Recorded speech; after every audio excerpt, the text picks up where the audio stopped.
All right. As promised, I am back. Yeah, it's a little bit before the time. So, hold on, I gotta let it load. But yeah, so I'm gonna be streaming the presidential debate. Don't worry, I'll click on sound when it starts. But yeah, I'm gonna be streaming the president's debate. I have my screen up, so let's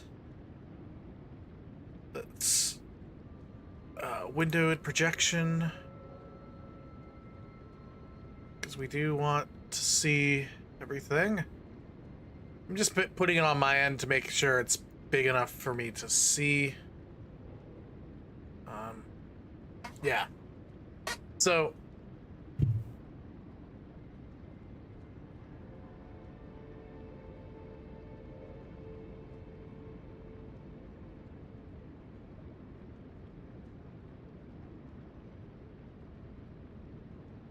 okay, that's kind of weird.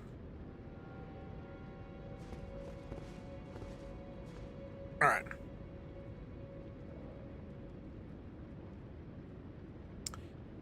You.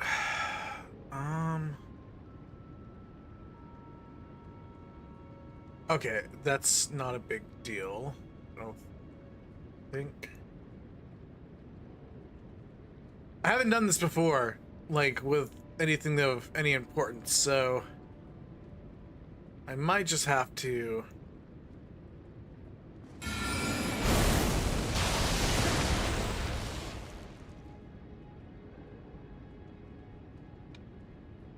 move this over here. Okay, and move this over here. Okay. Crap.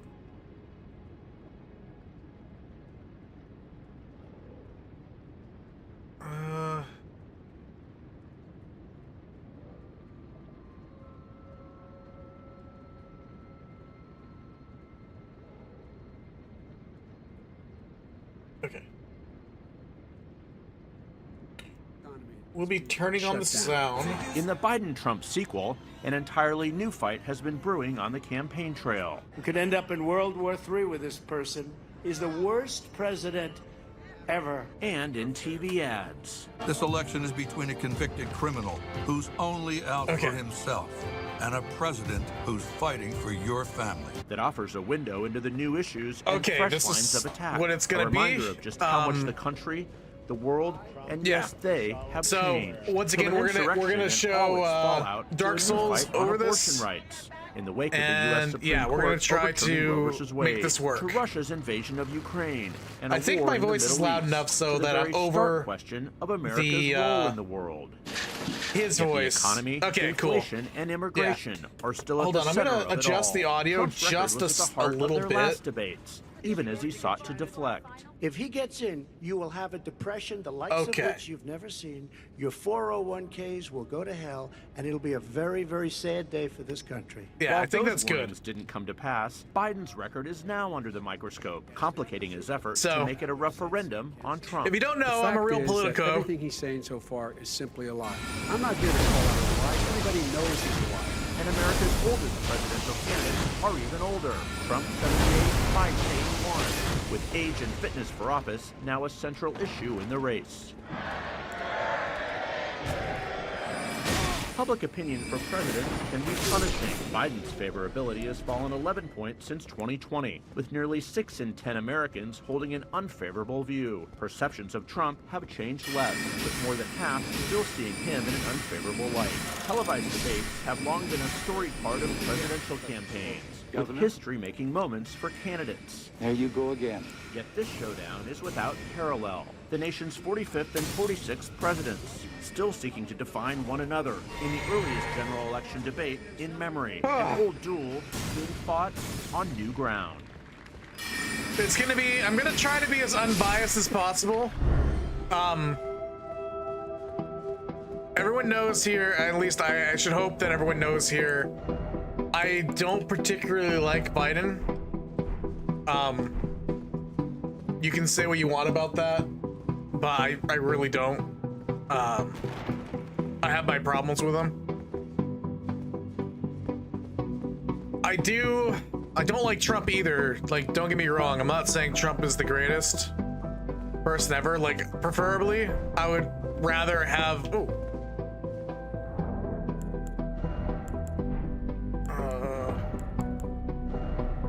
Is that better?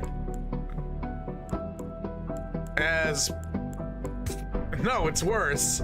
Wow, even with a better in-scaling, it's worse.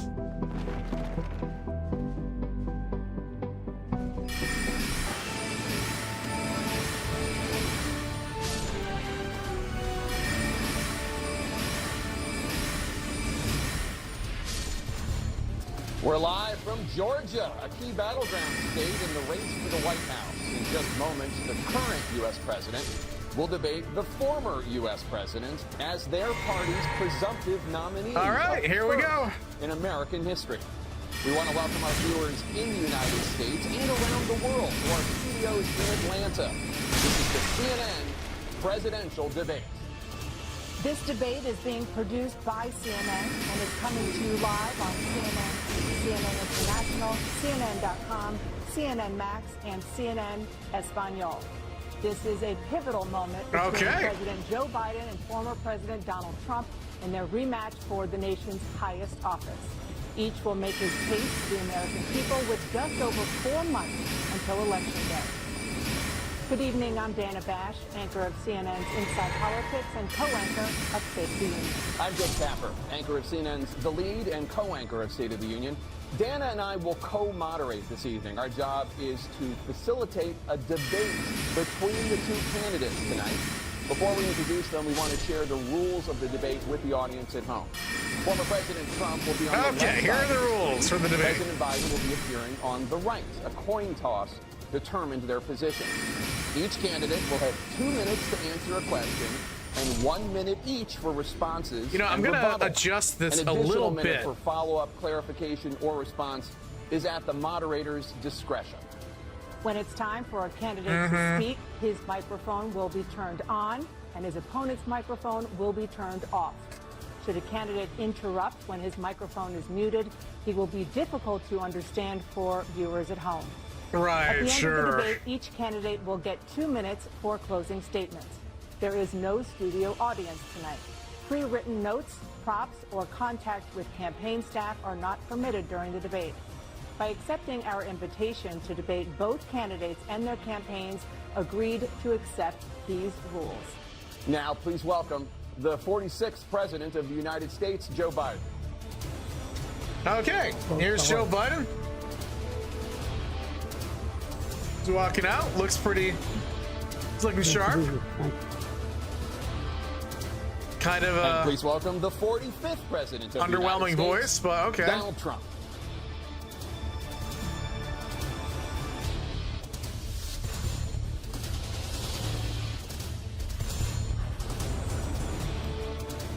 Gentlemen, thanks so much for being here. Let's begin the debate, and let's start with the issue that voters consistently say is their top concern, the economy. President Biden, inflation has slowed, but prices remain high. Since you took office, the price of essentials has increased. For example, a basket of groceries that cost $100 then now costs more than $120. And typical home prices have jumped more than 30%. What do you say to voters who feel they are worse off under your presidency than they were under President Trump? We got to take a look at what I was left when I became president. Oh my gosh. Trump left me. We had an economy that was in free fall. The pandemic was so badly handled. Many people were dying. All he said was, it's not that serious. Just inject a little bleach into your arm. You'll be all right. The economy collapsed. There were no jobs. Oh my gosh. The unemployment rate rose to 15%. It was terrible. He sounds like he's dying. What we had to do is try to put things back together again. And that's exactly what we began to do. We created 15,000 new jobs. We brought out the position where we have 800,000 new manufacturing jobs. But there's more to be done. There's more to be done. Working class people are still in trouble. I come from Scranton, Pennsylvania. I come of household where the kitchen table, if the things weren't able to be met during the month, it was a problem. Price of eggs, the price of gas, the price of housing, the price of a whole range of things. That's why I'm working so hard to make sure I deal with those problems. And we're going to make sure that we reduce the price of housing. We're going to make sure we build 2 million new units. We're going to make sure we cap rents so corporate greed can't take over. The combination, what I was left with in corporate greed, is the reason why we're in this problem right now. In addition to that, we're in a situation where if you take a look at all that was done, I don't know if he's not sounding good. By the time he left, things were in chaos, literally chaos. And so we put things back together. We created, I said, those jobs. We make sure we had a situation where we brought down the price of prescription drugs, which is a major issue for many people, to $15 for an insulin shot as opposed to $400. No senior has to pay more than $200 for any drug, all the drugs they conclude beginning next year. And the situation is we're going to make that available to everybody, to all Americans. So we're working to bring down the price around the kitchen table, and that's what we're going to get done. Thank you. President Trump? We have the greatest economy in the history of our country. We have never done so well. Everybody was amazed by it. Other countries were copying us. We got hit with COVID, and when we did, we spent the money necessary so we wouldn't end up in a Great Depression, the likes of which we had in 1929. By the time we finished, so we did a great job. We got a lot of credit for the economy, a lot of credit for the military, and no wars, and so many other things. Everything was rocking good. But the thing we never got the credit for, and we should have, is getting us out of that COVID mess. He created mandates that was a disaster for our country. But other than that, we had given them back a country where the stock market actually was higher than pre-COVID, and nobody thought that was even possible. The only jobs he created are for illegal immigrants and bounce-back jobs, a bounce-back from the COVID. He has not done a good job. He's done a poor job, and inflation's killing our country. It is absolutely killing us. Thank you. President Biden? Well, look, the greatest economy in the world, he's the only one who thinks that, I think. I don't know anybody else who thinks he had the greatest economy in the world. And, you know, the fact of the matter is that we found ourselves in a situation where his economy, he rewarded the wealthy. He had the largest tax cut in American history, $2 trillion. He raised a deficit larger than any president has in any one term. He's the only president other than Herbert Hoover who's lost more jobs than he had when he began, since Herbert Hoover. The idea that he did something that was significant. And the military, you know, when he was president, they were still killing people in Afghanistan. He didn't do anything about that. When he was president, we were still found ourselves in a position where you had a notion that we were this safe country. The truth is, I'm the only president this century that doesn't have this decade, that doesn't have any troops dying anywhere in the world like he did. President Trump, I want to follow up if I can. Am I allowed to respond to him? Well, I'm going to ask you a follow-up. You can do whatever you want with the minute that we give you. I want to follow up. You want to impose a 10% tariff on all goods coming into the U.S. How will you ensure that that doesn't drive prices even higher? It's not going to drive them higher. It's just going to cause countries that have been ripping us off for years, like China and many others, in all fairness to China. It's going to just force them to pay us a lot of money, reduce our deficit tremendously, and give us a lot of power for other things. But he made a statement. The only thing he was right about is I gave you the largest tax cut in history. I also gave you the largest regulation cut in history. That's why we had all the jobs. And the jobs went down, and then they bounced back, and he's taking credit for bounce-back jobs. You can't do that. He also said he inherited 9% inflation. Now, he inherited almost no inflation, and it stayed that way for 14 months.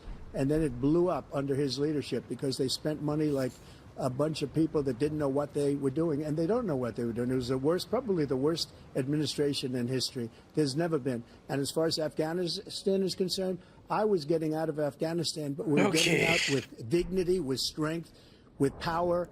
He got out. It was the most embarrassing day in the history of our country's life.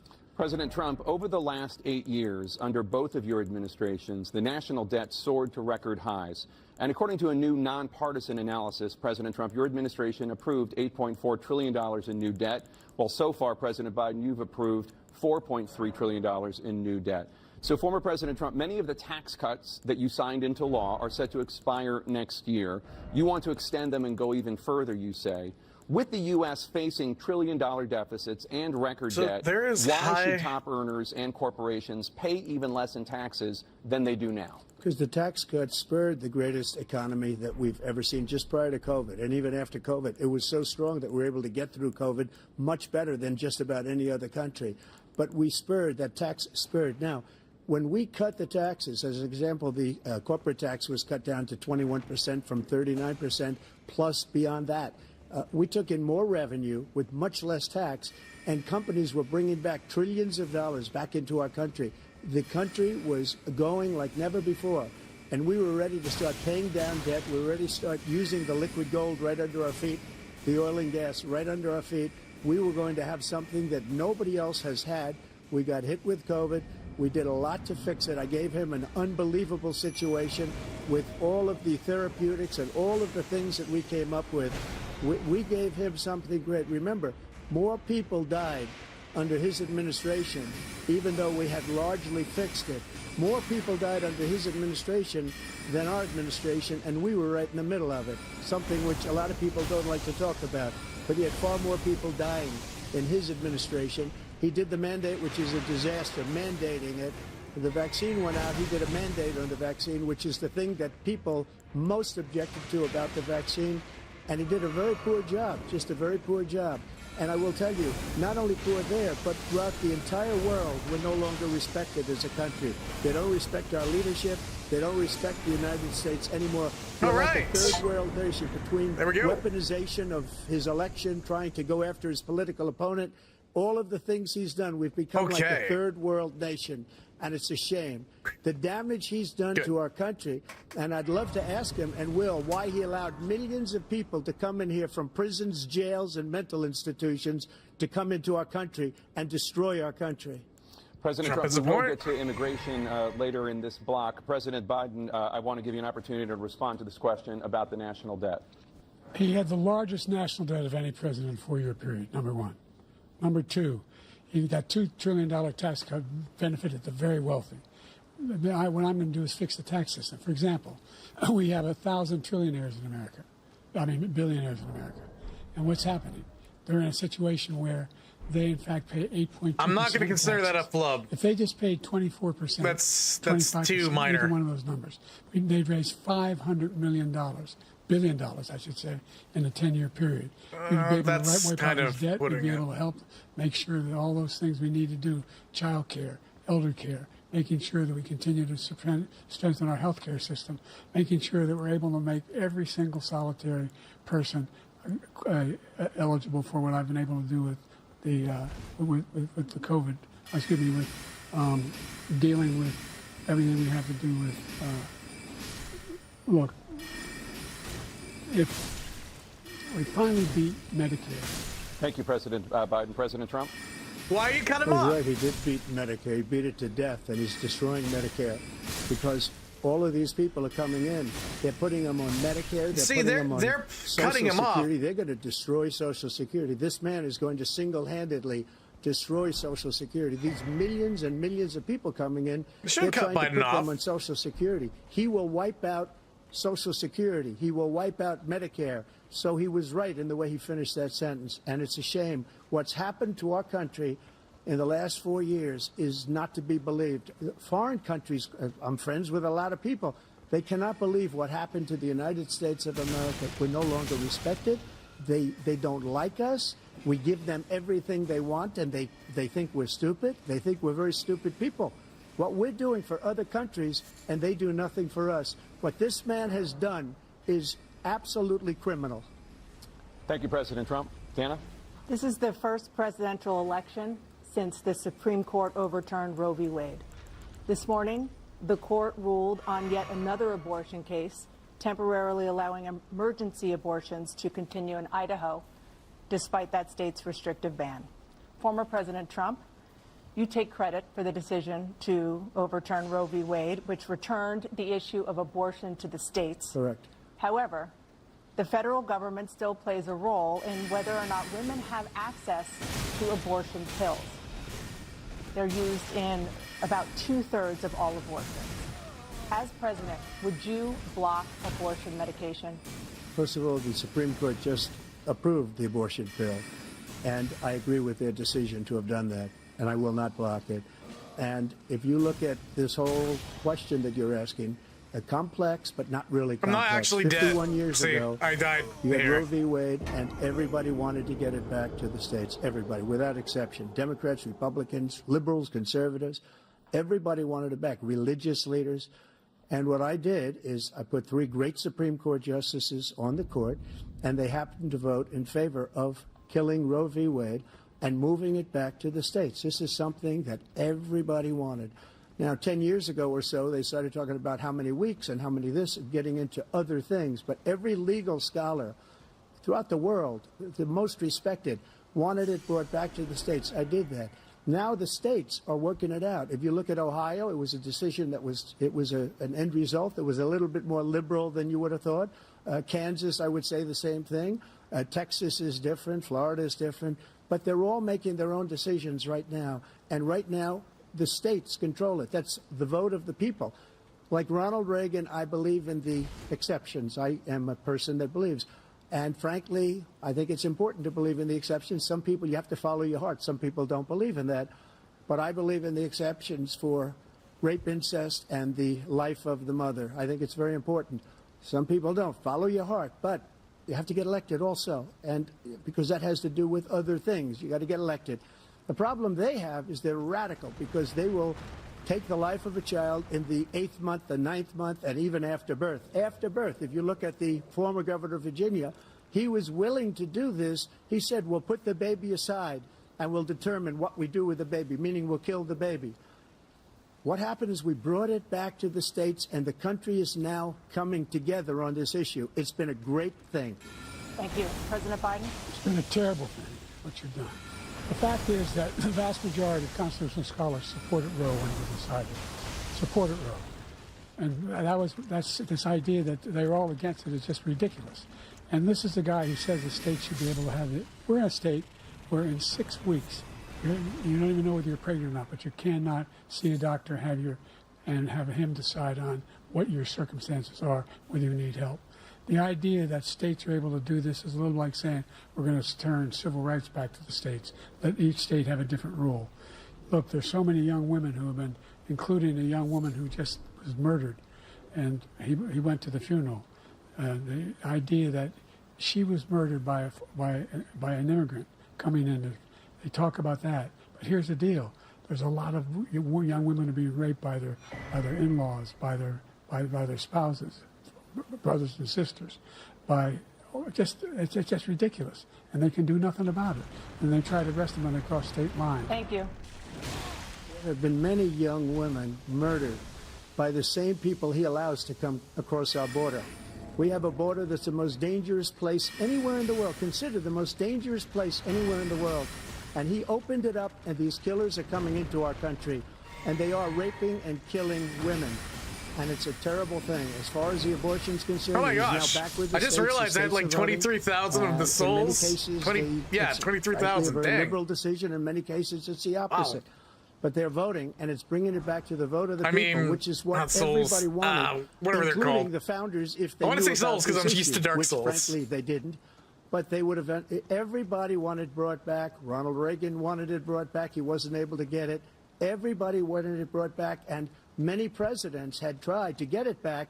I was the one to do it. And again, this gives it the vote of the people, and that's where they wanted it. Every legal scholar wanted it that way.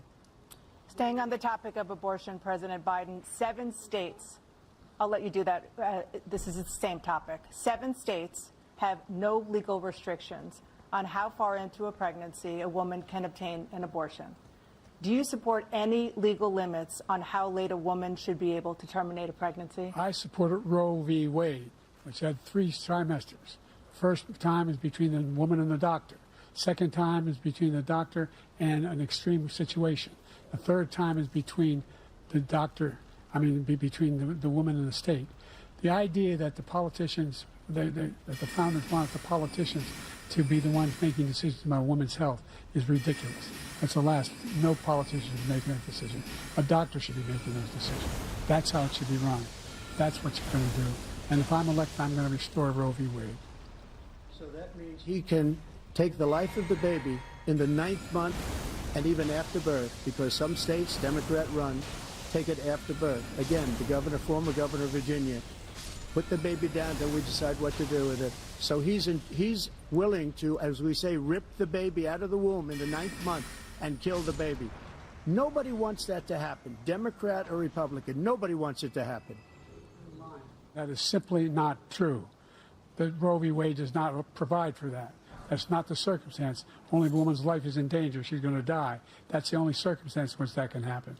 But we are not for late-term abortion, period. Period, period.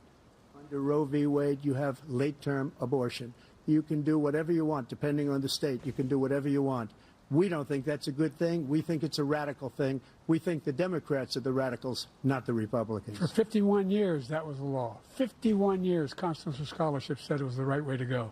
51 years, and it was taken away because this guy put very conservative members on the Supreme Court. He takes credit for taking it away. What's he going to do? What's he going to do, in fact, if the MAGA Republicans, he gets elected, and the MAGA Republicans control the Congress, and they pass a universal ban on abortion, period, across the board at 6 weeks or 7 or 8 or 10 weeks, something very, very conservative. Is he going to sign that bill? I'll veto it. He'll sign it. Thank you. Let's turn now to the issue of immigration and border security. President Biden, a record number of migrants have illegally crossed the southern border on your watch. Overwhelming border states and overburdening cities such as New York and Chicago, and in some cases causing real safety and security concerns.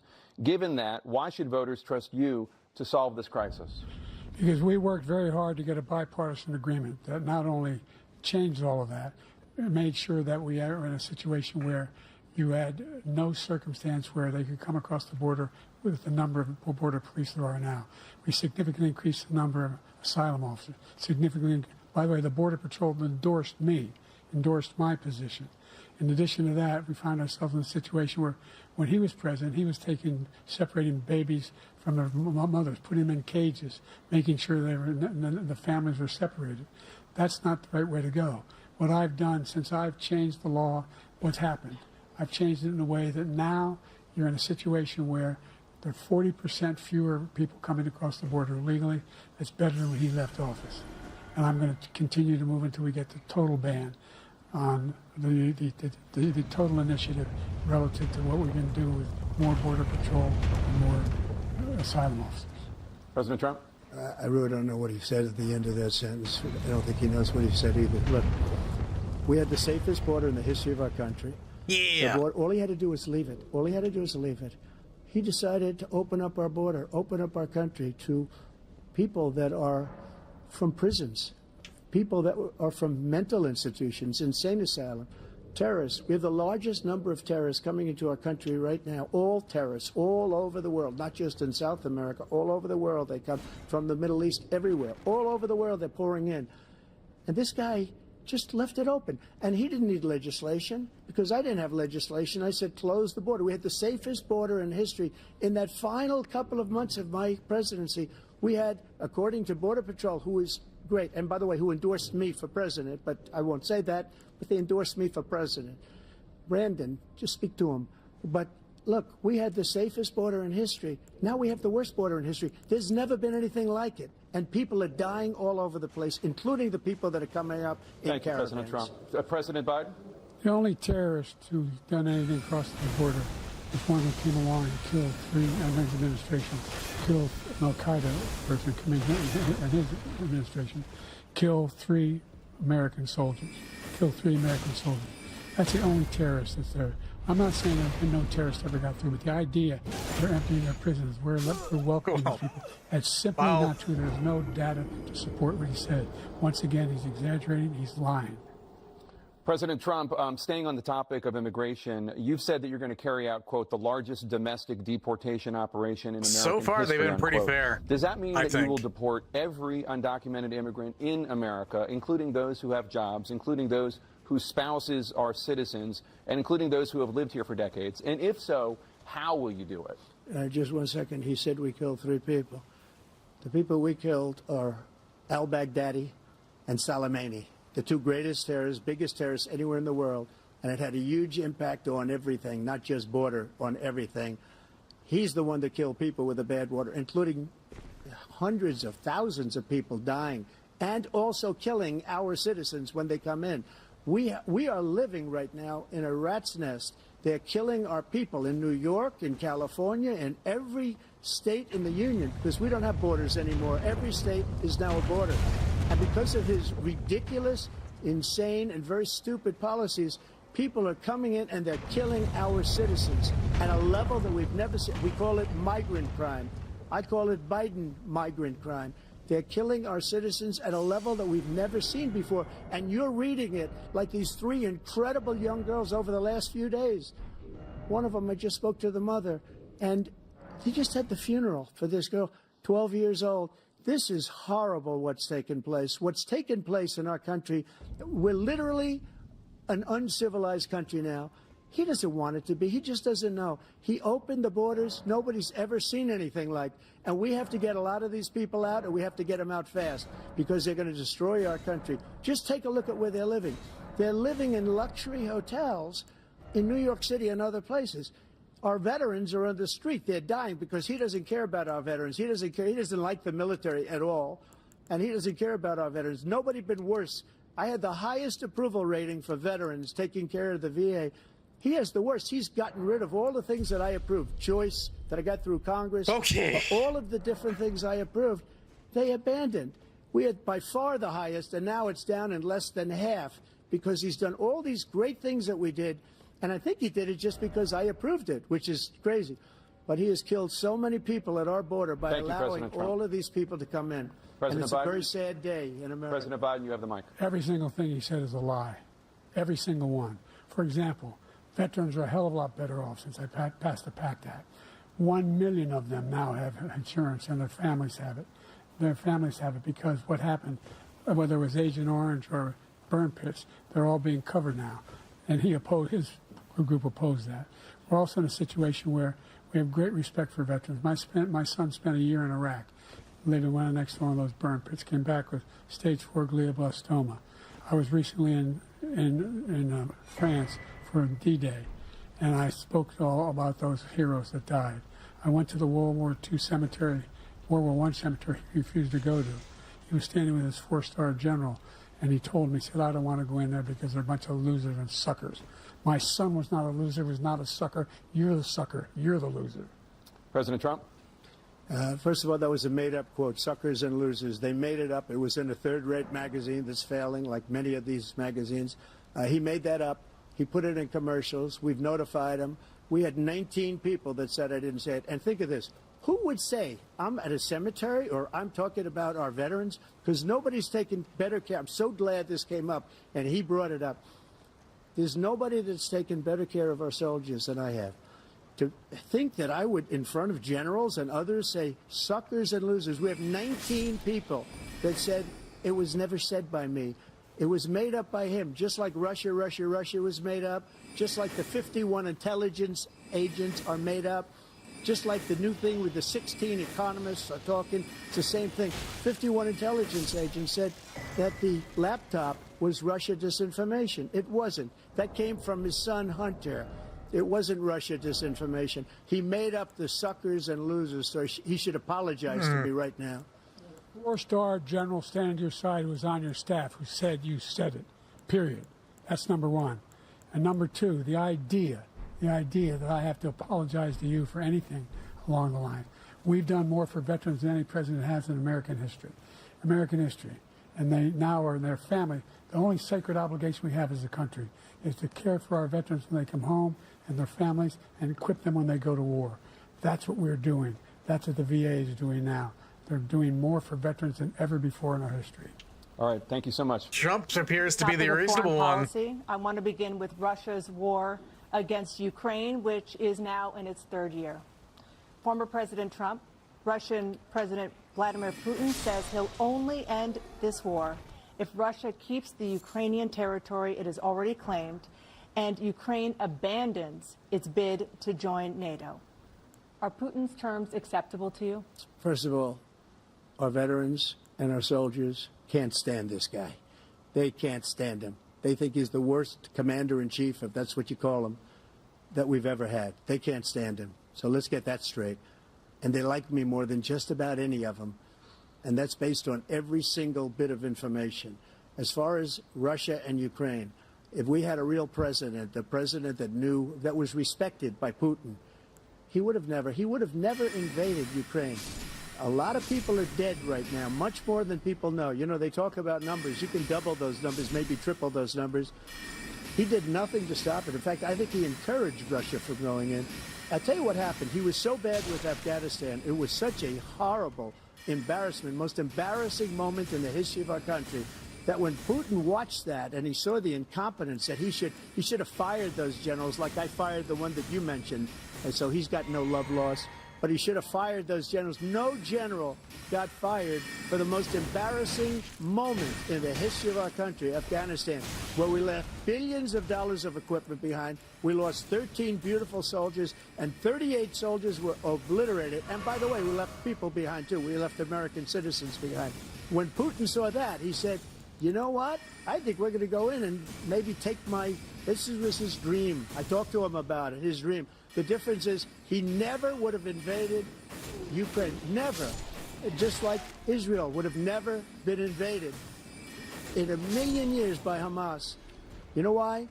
Because Iran was broke with me. I wouldn't let anybody do business with them. They ran out of money. They were broke. They had no money for Hamas. They had no money for anything. No money for terror. That's why you had no terror at all during my administration. This place, the whole world is blowing up under him. President Biden? I've never heard so much malarkey in my whole life. But the fact of the matter is that we're in a situation where, let's take the last point first. Iran attacked American troops, caused brain damage for a number of these troops, and he did nothing about it. Recently, not when he was president. They attacked. He said they're just having headaches. That's all it is. He didn't do a thing when the attack took place, number one. Number two, we got over 100,000 Americans and others out What is Joe Biden talking about? Afghanistan during that airlift. Number three, we found ourselves in a situation where, if you take a look at what Trump did in Ukraine, this guy told Trump, do whatever you want, and do whatever you want. And that's exactly what Trump did to Putin, encourage him, do whatever you want. And he went in. And listen to what he said when he went in. He was going to take Kyiv in 5 days, remember? Because it's part of the old Soviet Union. That's what he wanted to reestablish, Kyiv. And he, in fact, didn't do it at all. He wasn't able to get it done. And they've lost thousands and thousands of troops, 500,000 troops. President Trump, I if never come back said to you that. for 1 minute, I just want to go back to my original question, which is, are Putin's terms acceptable to you? Keeping the territory in Ukraine? No, they're not acceptable. But look, this is a war that never should have started. If we had a leader in this war, he led everybody along. He's given $200 billion now or more to Ukraine. He's given $200 billion. That's a lot of money. I don't think there's ever been anything like it. Every time that Zelensky comes to this country, he walks away with $60 billion. He's the greatest salesman ever. And I'm not knocking him. I'm not knocking anything. I'm only saying the money that we're spending on this war, and we shouldn't be spending, it should have never happened. I will have that war settled between Putin and Zelensky as president-elect before I take office on January 20th. I'll have that war settled. People being killed so needlessly, so stupidly, and I will get it settled, and I'll get it settled fast before I take office. President Biden, you have a minute. The fact is that Putin is a war criminal. He's killed thousands and thousands of people. And he has made one thing clear. He wants to reestablish what was part of the Soviet Empire, not just a piece. He wants all of Ukraine. That's what he wants. And then do you think he'll stop there? Do you think he'll stop when if he takes Ukraine? What do you think happens to Poland? What do you think happens to those NATO countries?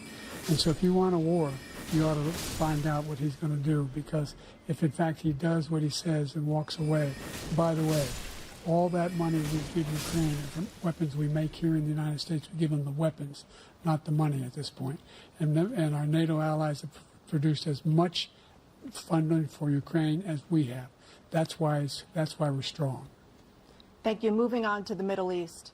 In October, Hamas attacked Israel, killing more than 1,000 people and taking hundreds of hostages. Okay. Among those held and thought to still be alive are 5 Americans. Israel's response has killed thousands of Palestinians and created a humanitarian crisis in Gaza. President Biden, you've put forward a proposal to resolve this conflict, but so far Hamas has not released the remaining hostages, and Israel is continuing its military offensive in Gaza. So what additional leverage will you use to get Hamas and Israel to end the war? You have 2 minutes. Number one, everyone from the United Nations Security Council straight through the G7 to the Israelis and Netanyahu himself have endorsed the plan I put forward. Endorsed the plan I put forward, which has 3 stages to it.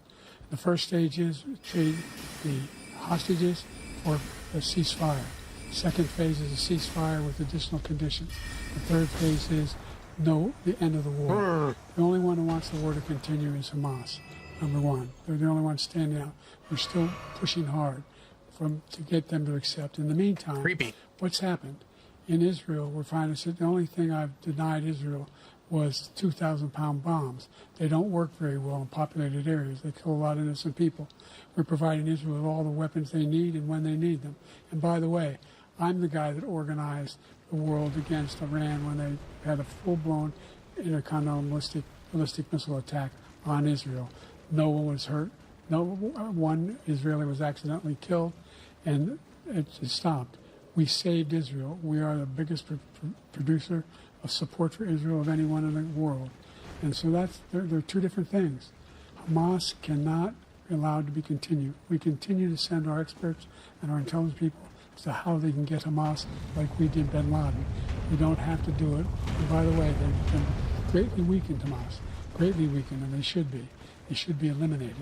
But you've got to be careful for using certain weapons among population centers. Just going back to Ukraine for 1 second. We have an ocean separating us. The European nations together have spent $100 billion, or maybe more than that, less than us. Why doesn't he call them and say, you got to put up your money like I did with NATO? I got them to put up hundreds of billions of dollars. The Secretary General of NATO said Trump did the most incredible job I've ever seen. They wouldn't have any. They were going out of business. We were spending almost 100% of the money was paid by us. He didn't do that. He's getting all. You got to ask these people to put up the money. We're over $100 billion more spent, and it has a bigger impact on them because of location, because we have an ocean in between. You got to ask them. As far as Israel and Hamas, Israel's the one that wants to go. He said the only one who wants to keep going is Hamas. Actually, Israel is the one, and you should let him go and let him finish the job. He doesn't want to do it. He's become like a Palestinian, but they don't like him because he's a very bad Palestinian. He's a weak one. President Biden, you have a minute. I've never heard so much foolishness. This is a guy who wants to get out of NATO. You're going to stay in NATO? You're going to pull out of NATO. The idea that we have, our strength lies in our alliances as well. There may be a big ocean. There we go. Avoid a war in Europe, a major war in Europe. What happens if, in fact, you have Putin continue to go into NATO? We have an Article 5 agreement. Attack on one is attack on all. You want to start the nuclear war he keeps talking about, go ahead. Let Putin go in and control Ukraine and then move on to Poland and other places. I don't want to do that. He has no idea what the hell he's talking about.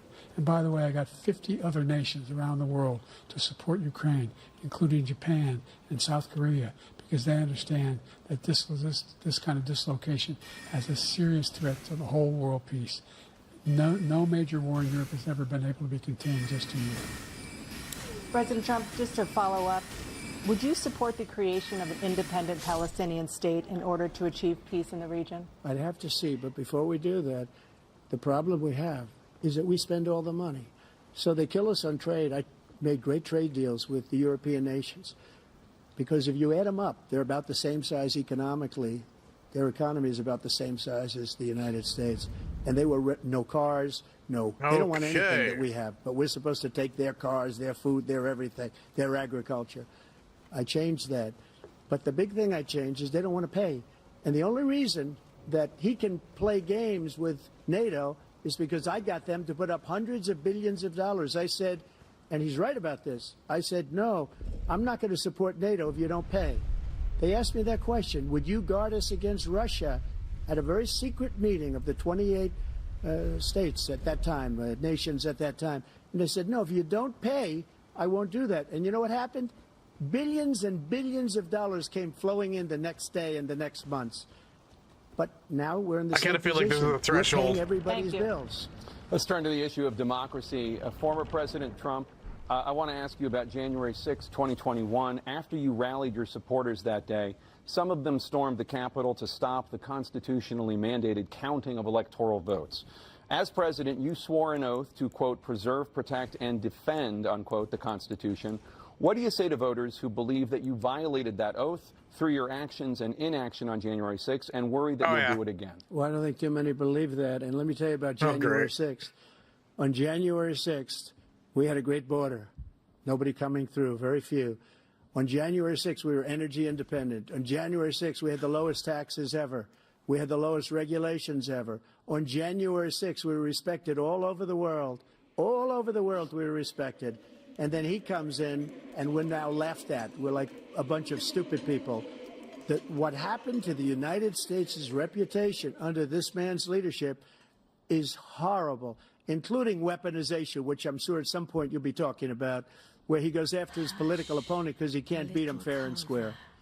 You have 80 seconds left. My question was, what do you say to those voters who believe that you violated your constitutional oath through your actions and inaction on January 6, 2021, and worry that you'll do it again? Well, I didn't say that to anybody. I said peacefully and patriotically. And Nancy Pelosi, if you just watched the news from 2 days ago, on tape to her daughter, who's a documentary filmmaker, like they say, but she's saying, oh, no, it's my responsibility. I was responsible for this. Because I offered her 10,000 soldiers or National Guard. Oh, crap. And she turned them down. And the mayor in writing, by the way, the mayor, in writing, turned it down, the mayor of D.C. They turned it down. I offered 10,000 because I could see. I had virtually nothing to do. They asked me to go make a speech. I could see what was happening. Everybody was saying they're going to be there on January 6th. They're going to be there. And I said, you know what? There's a lot of people coming. You could feel it. You could feel it, too, and you could feel it. And I said, they ought to have some National Guard or whatever. And I offered it to her. And she now admits that she turned it down. And it was the same day she was, I don't know, she can't be very happy with her daughter because it made her into a liar. She said, I take full responsibility for January 6th. President Biden? Look, he encouraged those folks to go up on Capitol Hill, number one. I sat in that dining room off the Oval Office. He sat there for 3 hours watching, begging, being begged by his vice president and a number of his colleagues on the Republican side as well to do something, call for a stop, to end it. Instead, he talked about the people being patriots and great patrons of America. In fact, he says he'll now forgive them for what they've done. You know, they've been convicted. He says he wants to commute their sentences and say that no. He went to every single court in the nation. I don't know how many cases, scores of cases, including the Supreme Court. And they said, no, this guy is responsible for doing what was done. He did do a damn thing, and these people should be in jail, and they should be the ones who are being held accountable. And he wants to let them all out, and now he says that he loses again, such a whiner that he is, that it could be a bloodbath. Thank you, President Biden. President Trump? What they've done to some people that are so innocent, you ought to be ashamed of yourself. What you have done, how you've destroyed the lives of so many people. When they ripped down Portland, when they ripped down many other cities. You go to Minnesota, Minneapolis, what they've done there with the fires all over the city. If I didn't bring in the National Guard, that city would have been destroyed. When you look at all of they took over big chunks of Seattle. I was all set to bring in the National Guard. They heard that, they saw them coming, and they left immediately. What he said about this whole subject is so off. Peacefully patriotic. One other thing. The Unselect Committee, which is basically two horrible Republicans that are all gone now out of office, and Democrats, all Democrats, they destroyed and deleted all of the information they found because they found out we were right. We were right. And they deleted and destroyed all of the information. They should go to jail for that. If a Republican did that, they'd go to jail. Thank you, President Trump. President Biden, I want to give you a minute. The only person on this stage is a convicted felon is the man I'm looking at right now. And the fact of the matter is, what he's telling you is simply not true. The fact is that there was no effort on his part to stop what was going on up in Capitol Hill. And all those people, every one of those who were convicted, turned over desks, turned them over statues. The idea that those people are patriots? Come on. When I asked him the first two debates we had, first time around, I said, will you denounce the Proud Boys? He said, no, I'll tell them to stand by. The idea he's refusing, will you denounce these guys? Will you denounce the people we're talking about now? Will you denounce the people who attacked that Capitol? What are you going to do? I'm going to give you a minute, President Trump, for a follow-up question I have.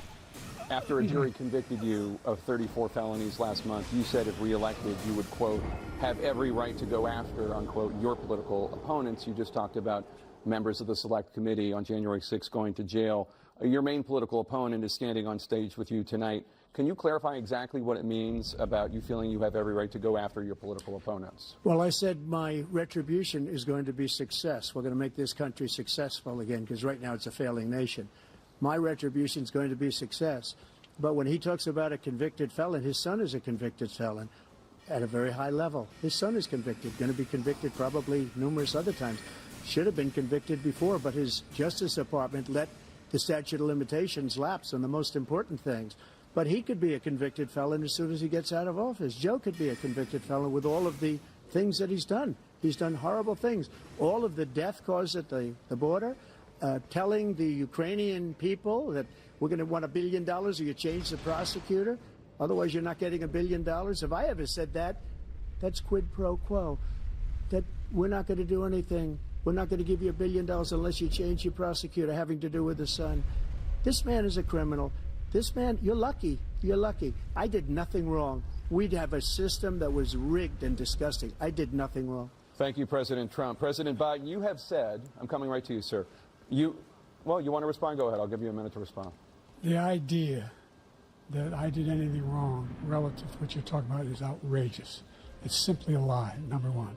Number two, the idea that you have a right to seek retribution against any American just because you're president is wrong. It's simply wrong. No president's ever spoken like that before. No president in our history has spoken like that before. Number three, the crimes that you are still charged with. And think of all the civil penalties you have. How many billions of dollars do you owe in civil penalties for molesting a woman in public, for doing a whole range of things, of having sex with a porn star on the night while your wife was pregnant? I mean, what are you talking about? You have the morals of an alley cat. Give you a minute, sir. I didn't have sex with a porn star, number one. Number two, that was a case that was started and moved. They moved a high-ranking official, a DOJ, into the Manhattan DA's office to start that case. That case is going to be appealed and won. We had a very terrible judge, a horrible judge, Democrat. I don't know really how to were fight all that high-ranking boss Democrats, yet. appointed people, and both the civil and the criminal. He basically went after his political opponent because he thought it was going to damage me. But when the public found out about these cases, because they understand it better than he does, he has no idea what these cases are. But when they found out about these cases, you know what they did? My poll numbers went up, way up. You know that because you're reporting it. And we took in more money in the last 2 weeks than we've ever taken in the history of any campaign. I don't think any campaign has ever taken. Hundreds of millions of dollars came pouring in because the public knows it's a scam, and it's a guy that's after his political opponent because he can't win fair and square. Thank you, President Trump. President Biden, you have said, quote, Donald Trump and his MAGA Republicans are determined to destroy American democracy. Do you believe that the tens of millions of Americans who are likely to vote for President Trump will be voting against American democracy? The more they know about what he's done, yes. The more they know about what he's done. And there's a lot more coming. He's got a lot of cases down the road coming around. He's got a whole range of issues he has to face. I don't know what the juries will do, but I do know he has a real problem. And so the fact that, could you ever think you heard any president say that I'm going to seek retribution? you ever hear any presidents say that I thought Hitler had some good ideas? What got me involved to run in the first place after my son had died, I decided in Iraq, because of Iraq, I said I wasn't going to run again until I saw what happened in Charlottesville, Virginia. People coming out of the woods carrying swastikas on torches, and singing the same anti-Semitic bile they sang when back in Germany. And the young woman got killed. I spoke to the mother, and they asked him. They said, "What do you think of those people? The people the ones got killed, the one who tried to stop it, and the ones he said, I think they're fine people on both sides."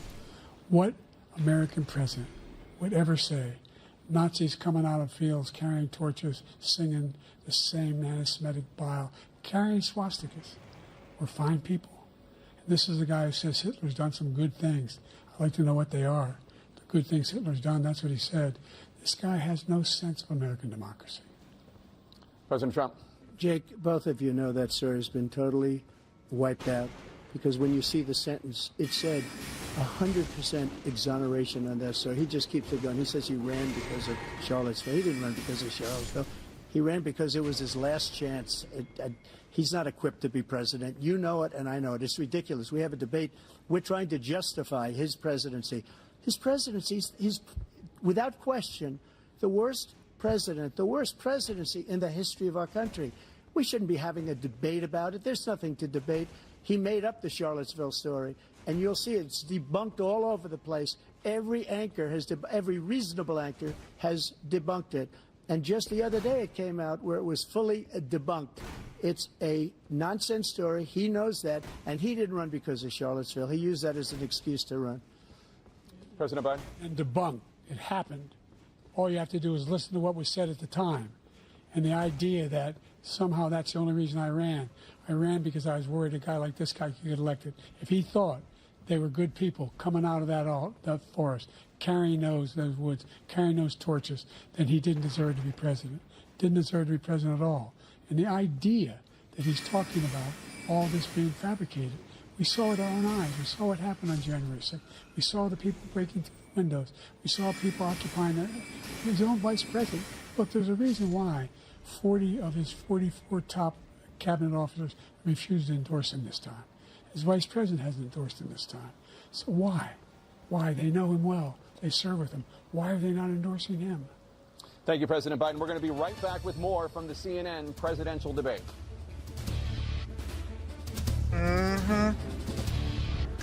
Well, that is definitely something.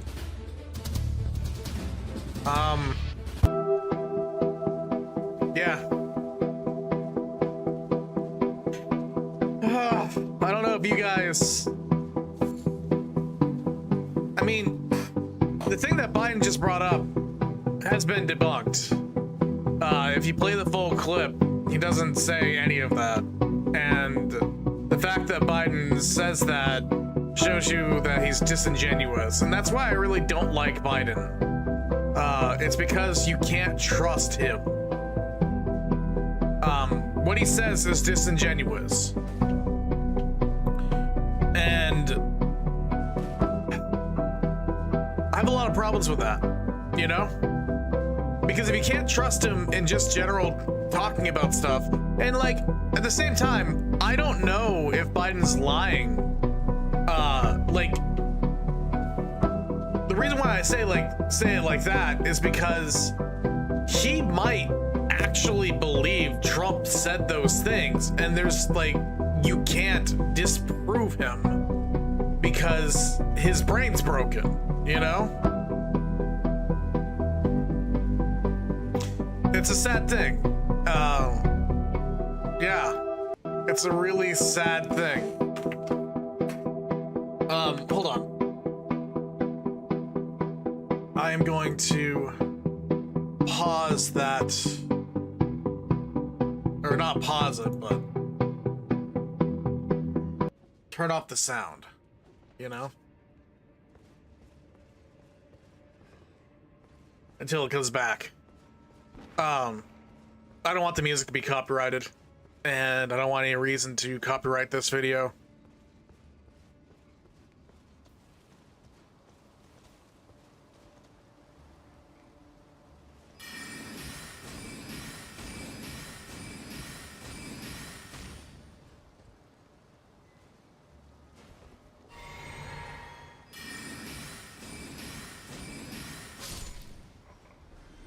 kind of messed up.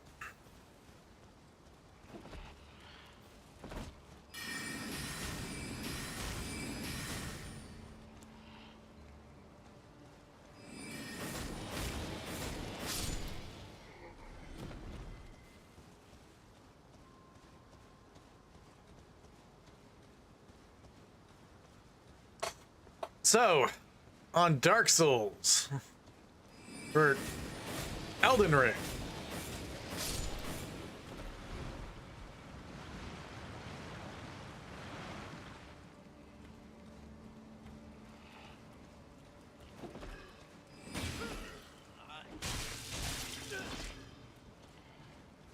All right. Well.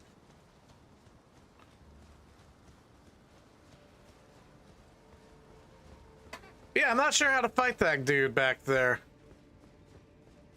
I mean, flying.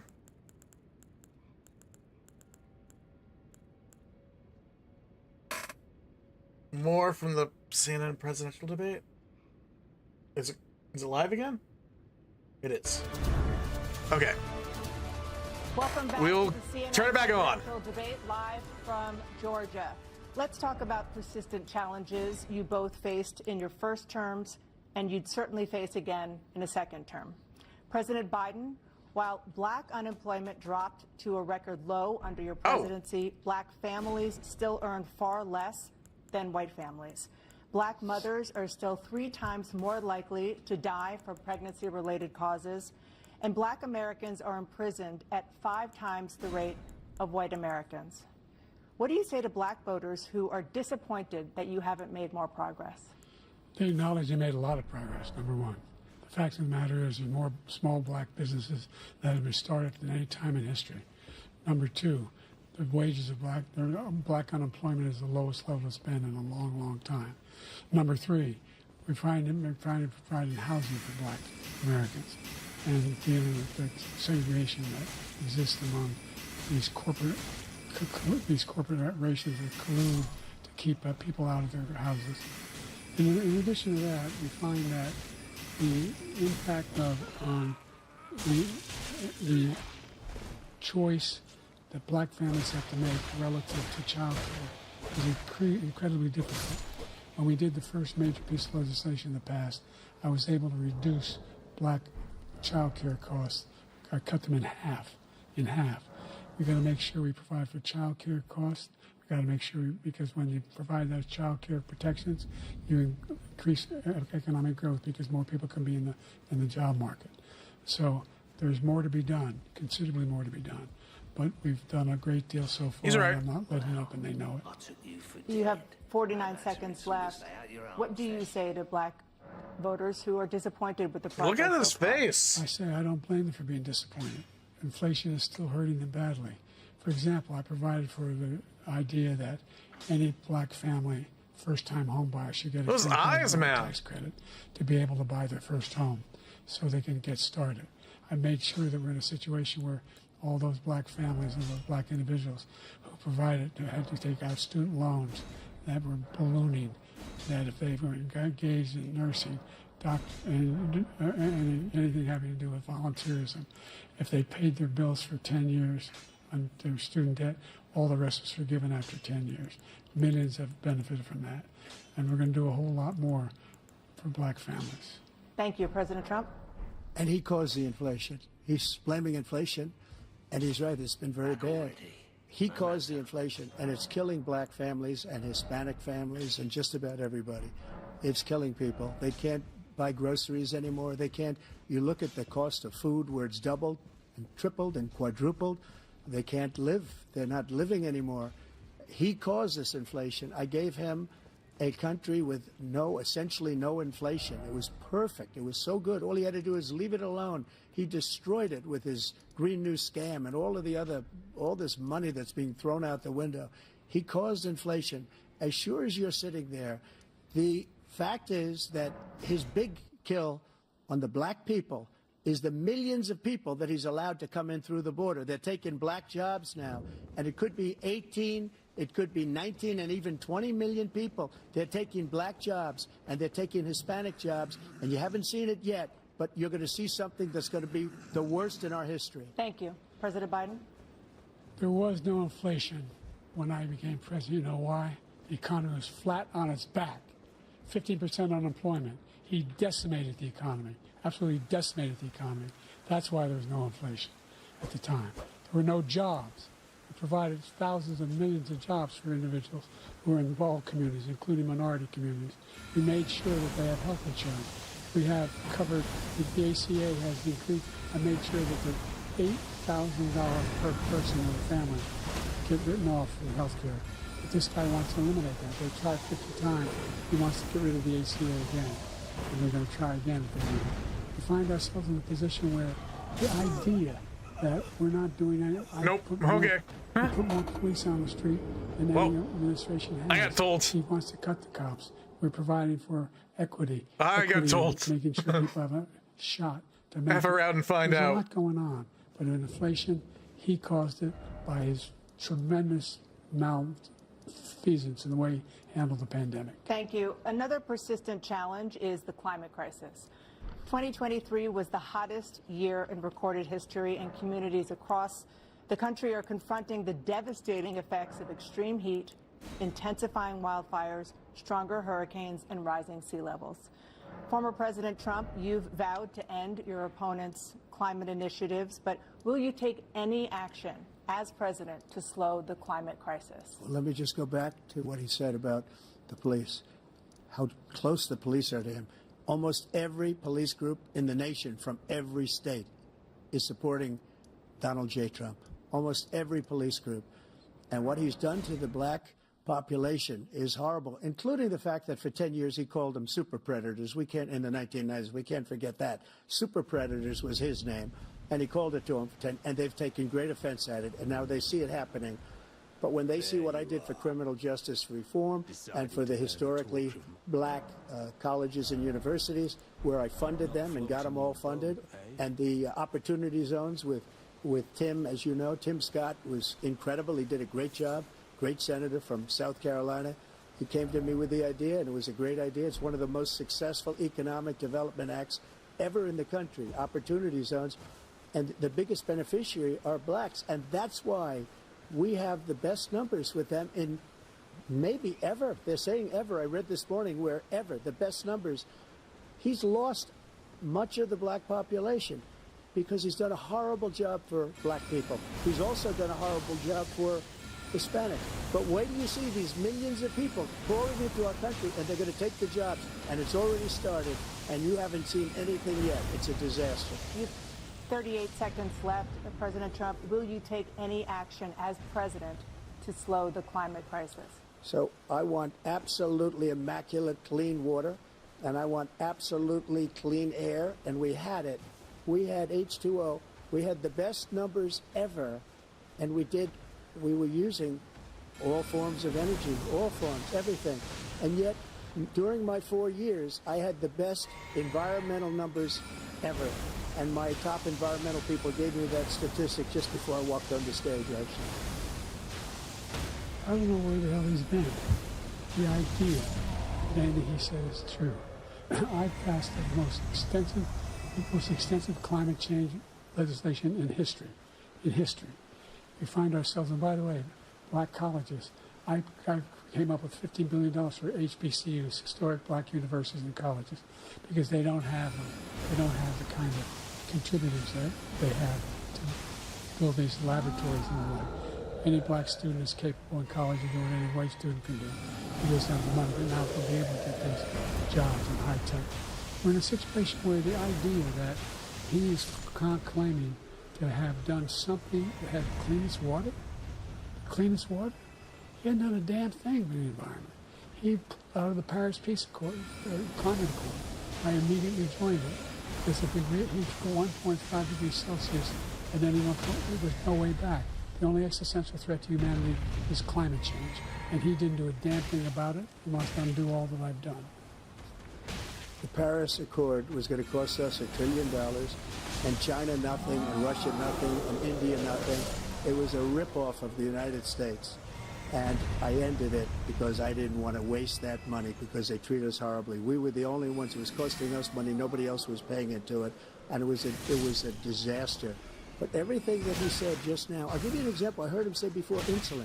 I'm the one that got the insulin down for the seniors. I took care of the seniors. What he's doing is destroying all of our medical programs because the migrants coming in, they want everybody. And look, I have the biggest heart on the stage, I guarantee you that. And I want to take care of people. But we're destroying our country. They're taking over our schools, our hospitals, and they're going to be taking over Social Security. He is destroying Social Security, Medicare, and Medicaid. The idea is that we, in fact, we were the only ones of consequence. We're not members of the Paris Accord. How can we do anything if we're not able, the United States can't get us under control? One of the largest polluters in the world, number one.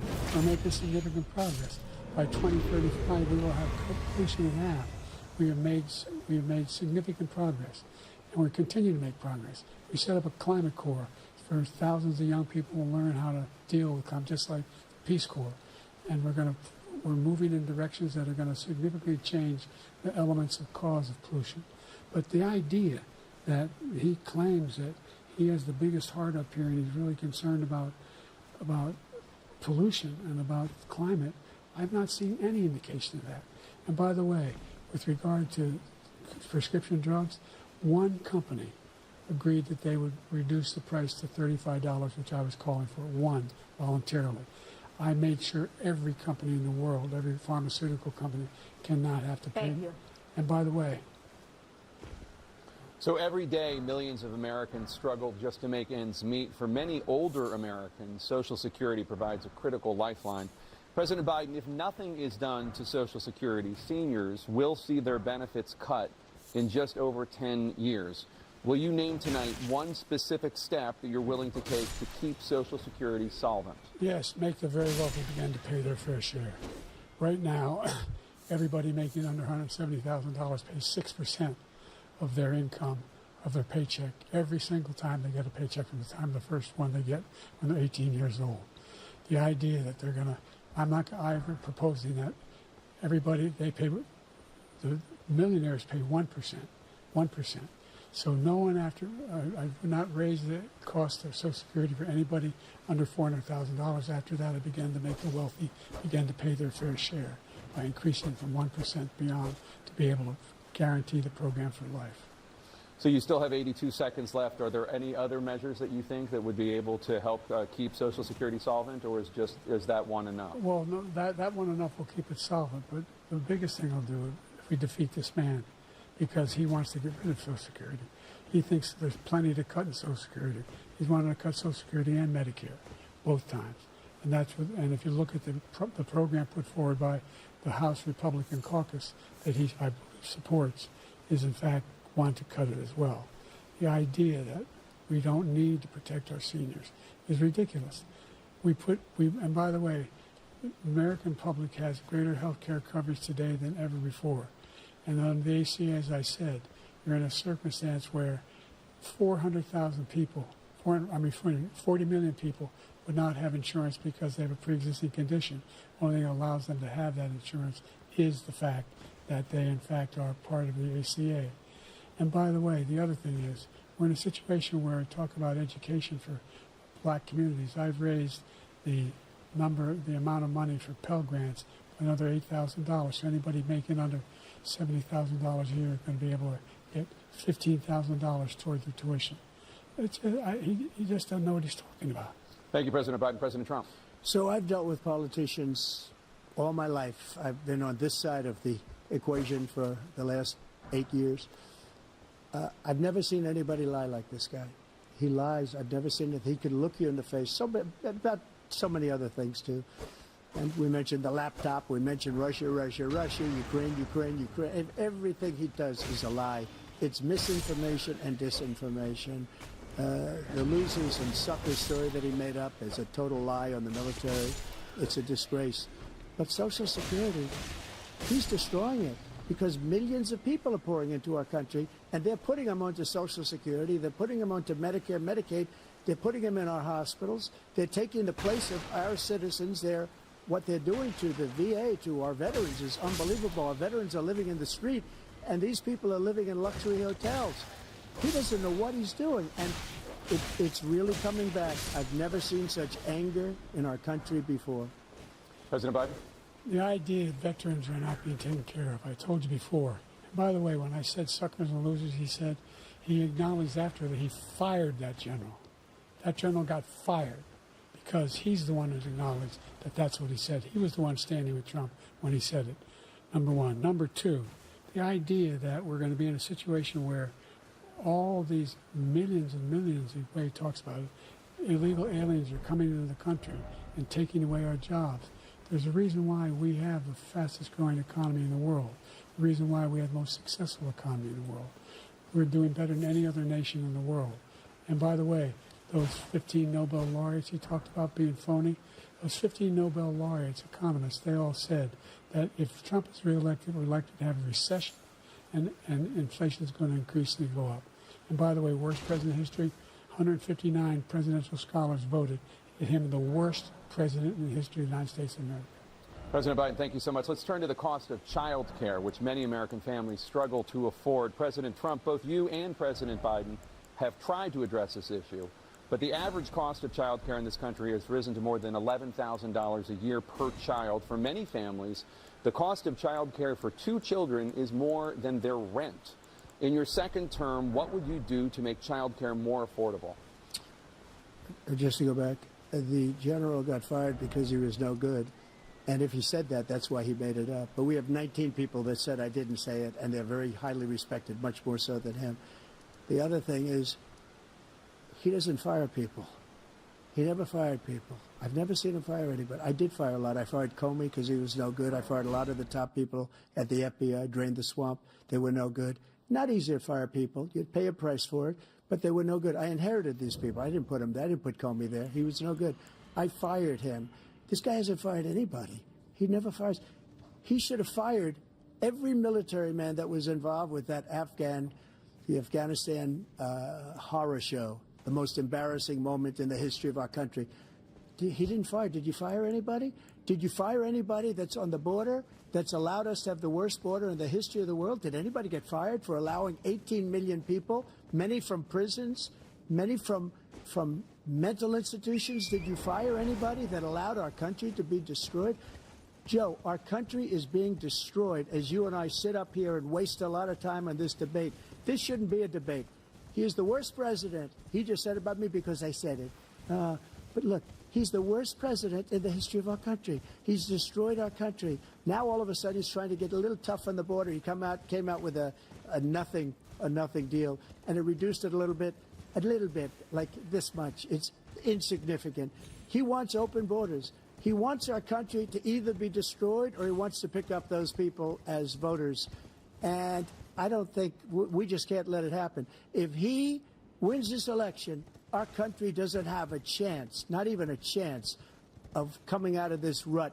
We probably won't have a country left anymore. That's how bad it is. He is the worst in history by far.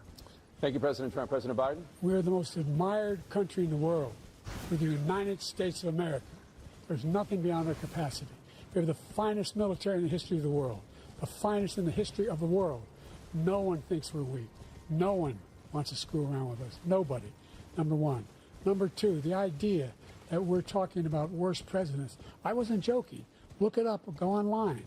159 or 58, don't hold me the exact number, presidential historians, they've had meetings and they voted who's the worst president in American history. One through best to worst. They said he was the worst in all of American history. That's a fact. That's not conjecture. He can argue they're wrong, but that's what they voted. The idea that he is doing anything to deal with child care, he did for virtually nothing with child care. We should significantly increase the child care tax credit. We should significantly increase the availability of women and men or single parents to be able to go back to work. And we should encourage businesses to have. Thank you, President Biden. President Trump, the question was about what would you do to make child care more affordable, if you want to take your minute. Just so you understand, we have polling, we have other things that they rate him the worst because what he's done is so bad. and they rate me. I'll show you. I will show you. And they rate me one of the best. Okay, and if I'm given another 4 years, I will be the best. I think I'll be the best. Nobody's ever created an economy like us. Nobody ever cut taxes like us. He's the only one I know. He wants to raise your taxes by 4 times. He wants to raise everybody's taxes by 4 times. He wants the Trump tax cuts to expire, so everybody, including the two of you, are going to pay 4 to 5 times. Nobody ever heard of this before. All my life, I'd grow up and I'd see politicians talking about cutting taxes. When we cut taxes, as I said, we did more business. Apple and all these companies, they were bringing money back into our country. The worst president in history by far, and everybody knows it. President Biden? Look, the fact of the matter is that he's dead wrong about, he's increased the tariff, he will increase the taxes on middle-class people. I said I'd never raise a tax on anybody making less than $400,000. I didn't. But this tariff is 10% tariff. Everything coming in the country, you know what the economists say? That's going to cost the average American $2,500 a year more, because they're going to have to pay the difference in food and all the things that we're importing. Number two, he's in a situation where he talks about how he has not raised, he's somehow helped the middle Try class. attacking. Middle class have been devastated. Necessary item Now we ahead. want a new tax cut of $5 trillion over the next 10 years, which is going to fundamentally bankrupt the country. You have the largest deficit of any president in American history, number one. Number two, you have not, in fact, made any contact, any progress with China. We are the lowest trade deficit with China since 2010. Thank you, President Biden. Biden. Thank you, President Biden. Let's discuss an epidemic impacting millions of Americans that both of you have made a top priority in your first term, the opioid crisis. And for both of you, the number of overdose deaths in this country has gone up. Under your term, it went up. Under your term, it has gone up. Former President Trump, despite the efforts that both of you have made, more than 100,000 Americans are dying from overdoses every year, primarily from fentanyl and other opioids. What will you do to help Americans right now in the throes of addiction who are struggling to get the treatment they need? To finish up, we now have the largest deficit in the history of our country under this guy. We have the largest deficit with China. He gets paid by China. He's a Manchurian candidate. He gets money from China. So I think he's afraid to deal with them or something. But do you notice he never took out my tariffs, because we bring in so much money with the tariffs that I imposed on China. He never took them away. He can't, because it's too much money. It's tremendous. And we saved our steel industries, and there was more to come. But he hasn't done that. But he hasn't cut the tariffs because he can't, because it's too much money. But he's got the largest deficit in the history of our country, and he's got the worst situation with China. China's going to own us if you keep allowing them to do what they're doing to us as a country. They are killing us as a country, Joe, and you can't let that happen. You're destroying our country. So, President Trump, you have 67 seconds left. The question was, what are you going to do to help Americans in the throes of addiction right now who are struggling to get the treatment they need? Jake, we were doing very well at addiction until the COVID came along. We had the 2.5, almost 3 years of like nobody's ever had before, any country, in every way.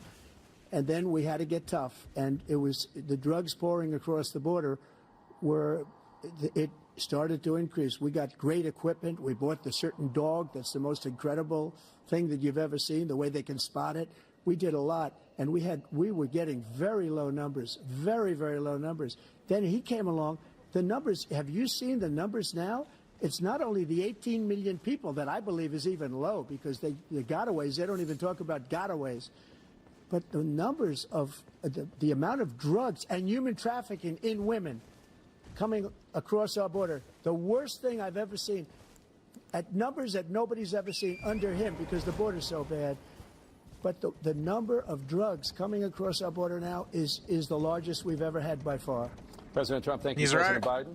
Fentanyl and the byproducts of fentanyl went down for a while. And I wanted to make sure we use the machinery that can detect fentanyl, these big machines that roll over everything that comes across the border. And it costs a lot of money. That was part of this deal we put together, this bipartisan deal. More fentanyl machines, more be able to detect drugs, more numbers of agents, more numbers of all the people at the border. And when we had that deal done, he called his Republican colleagues and said, don't do it. It's going to hurt me politically. quickly.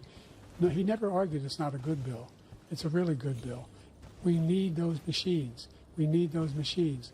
And we're coming down very hard in every country in Asia in terms of precursors for fentanyl. And Mexico is working with us to make sure they don't have the technology to be able to put it together. That's what we have to do. We need those machines.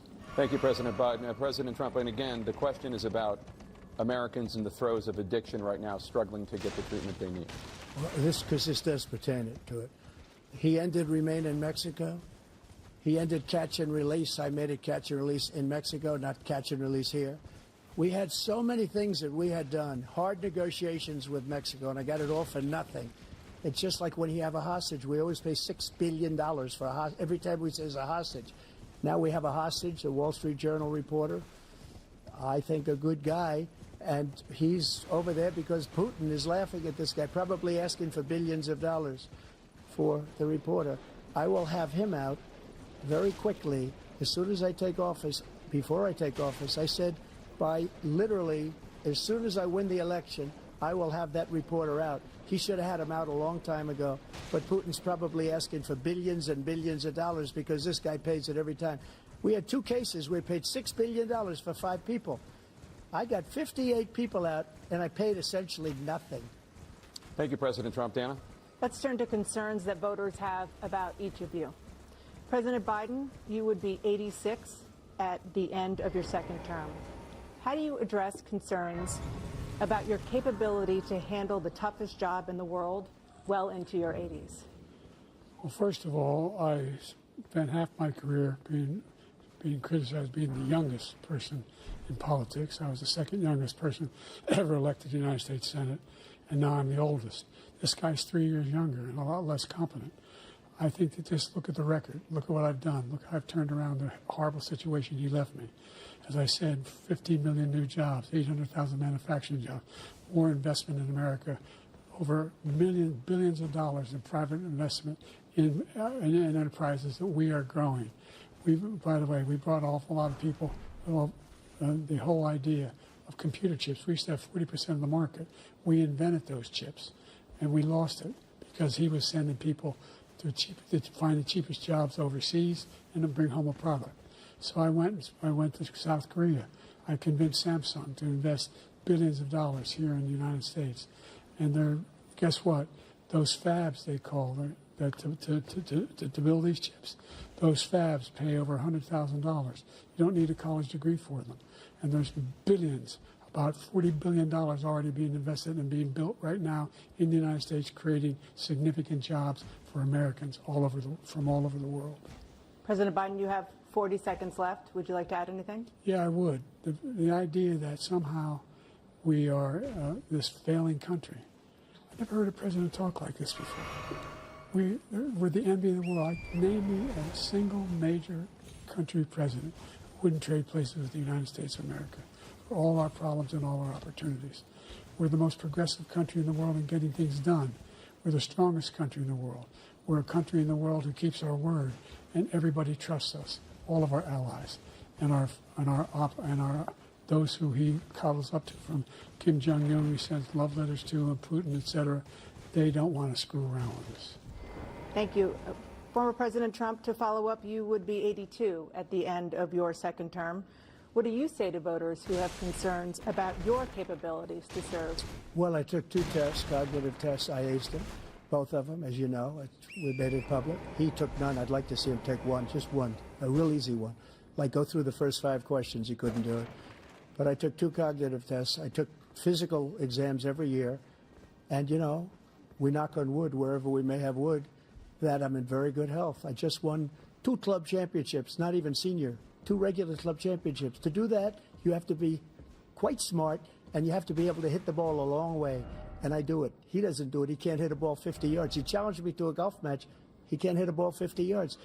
I think I'm in very good shape. I feel that I'm as in good a shape as I was 25, 30 years ago. Actually, I'm probably a little bit lighter, but I'm in as good a shape as I was years ago. I feel very good. I feel the same. But I was willing to take a cognitive test. And you know what? I didn't do well. I aced him. Dr. Ronnie Jackson, who's a great guy when he was White House doctor. And then I took another one, a similar one. And one of them said they've never seen anybody ace him. Thank you. President Biden? You can see he is 6'5" and only 223 pounds, or 235 pounds. Well, you said 6'4", 200. Well, anyway, that's what anyway, just take a look at what he says he is, and take a look at what he is. Look, I'd be happy to have a driving contest with him. I got my handicap, which when I was vice president, down to a 6. But by the way, I told you before, I'm happy to play golf if you carry your own bag. Think you can do it? That's the biggest lie. That he's a 6 handicap of all. I was an 8 handicap. Yeah. 8. Never. But I had, how many? I've seen you swing. I know you swing. But let's not act like children. President Trump, we're going to 21 Let's not act like children. You to are a a child. specific concern that voters have about you. Will you pledge tonight that once all legal challenges have been exhausted, that you will accept the results of this election, regardless of who wins, and you will say right now that political violence in any form is unacceptable? Well, I shouldn't have to say that, but of course I believe that. It's totally unacceptable.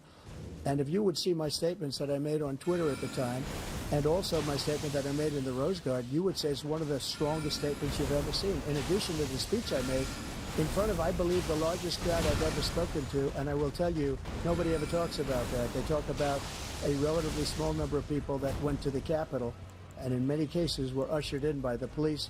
And as Nancy Pelosi said, it was her responsibility, not mine. She said that loud and clear. But the answer is, if the election is fair, free, and I want that more than anybody. And I'll tell you something. I wish he was a great president, because I wouldn't be here right now. I'd be at one of my many places enjoying myself. I wouldn't be under indictment because I wouldn't have been his political opponent, because he indicted me because I was his opponent. I wish he was a great president. I would rather have that. I wouldn't be here. I don't mind being here. But the only reason I'm here is he's so bad as a president that I'm going to make America great again. We're going to make America great again. We're a failing nation right now. We're a seriously failing nation. And we're a failing nation because of him. His policies are so bad. His military policies are insane. They're insane. These are wars that will never end with him. He will drive us into World War III, and we're closer to World War III than anybody can imagine. We are very, very close to World War III, and he's driving us there. And Kim Jong-un and President Xi of China, Kim Jong-un of North Korea, all of these, Putin, they don't respect him. They don't fear him. They have nothing going with this gentleman, and he's going to drive us into World War III. You want a World War III, let him follow and win and let him say do what you want later. Just do what you want. There's a thing called Article 5. An attack on one is an attack on all. Required response. The idea. I can't think of a single major leader in the world who wouldn't trade places with the job I've done, what they've done. Because we are a powerful nation. We have wonderful people. It's because of the people, not me. It's because of the American people. They're capable of anything, and they step up when we need it. And right now, we're needed. We're needed to protect the world because of our own safety of the state. And again, we want to have a war.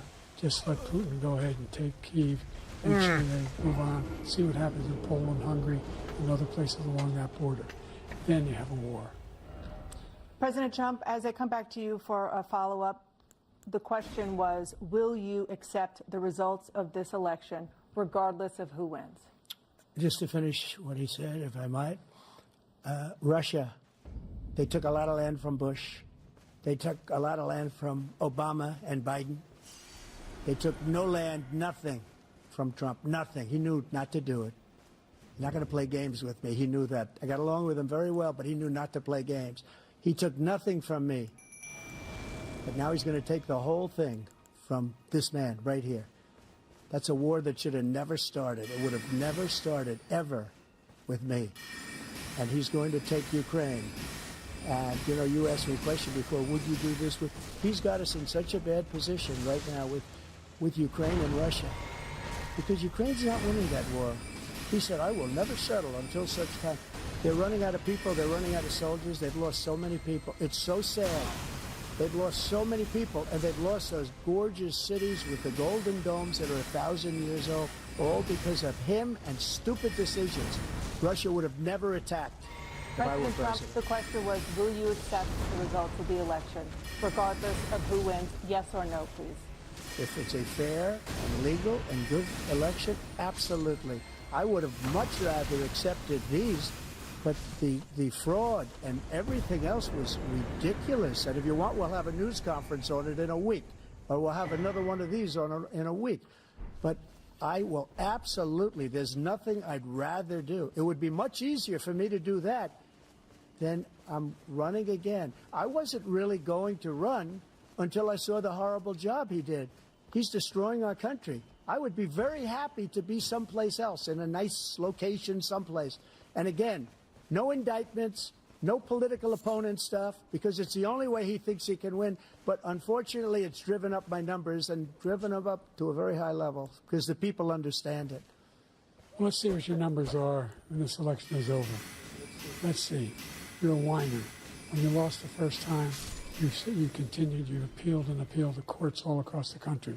Not one single court in America said any of your claims had any merit, state or local, none. But you continue to provoke this lie about somehow there's all this misrepresentation, all this stealing. There is no evidence of that at all. And I tell you what, I doubt whether you'll accept it because you're such a whiner. The idea if you lose again, you accepting anything, you can't stand the loss. Something snapped in you when you lost the last time. We'll be right back with more from the CNN presidential debate, live from Georgia. Just allow Biden to go off on a tirade like that. Sheesh.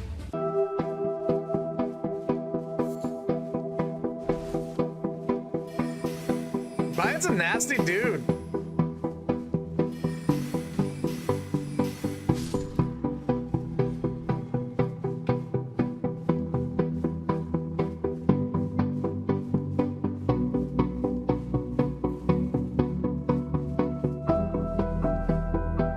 Let's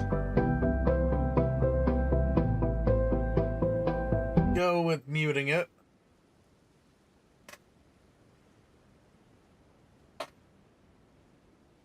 Almost over.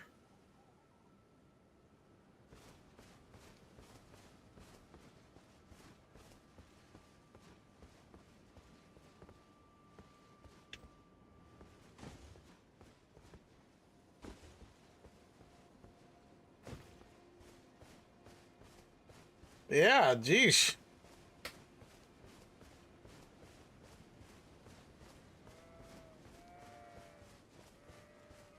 It's unbelievable what they're letting him get away with, both of them, you know?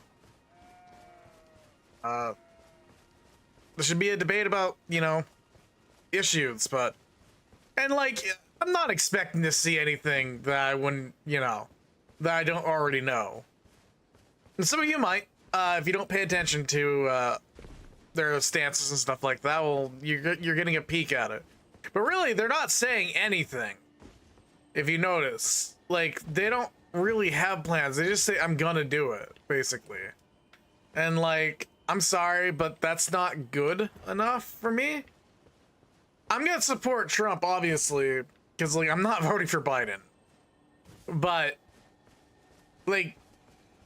But they don't say anything, you know?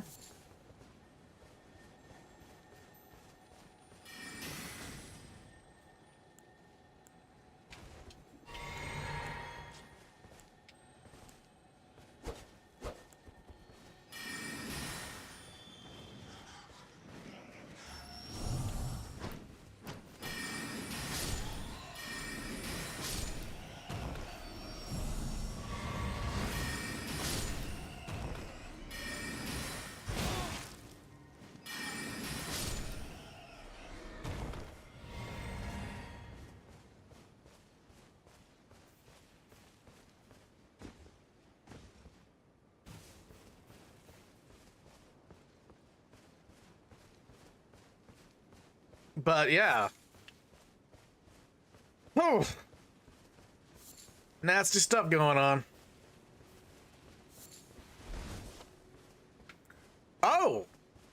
on a door. Is this one of those shrine things? It is. Roads and catacombs.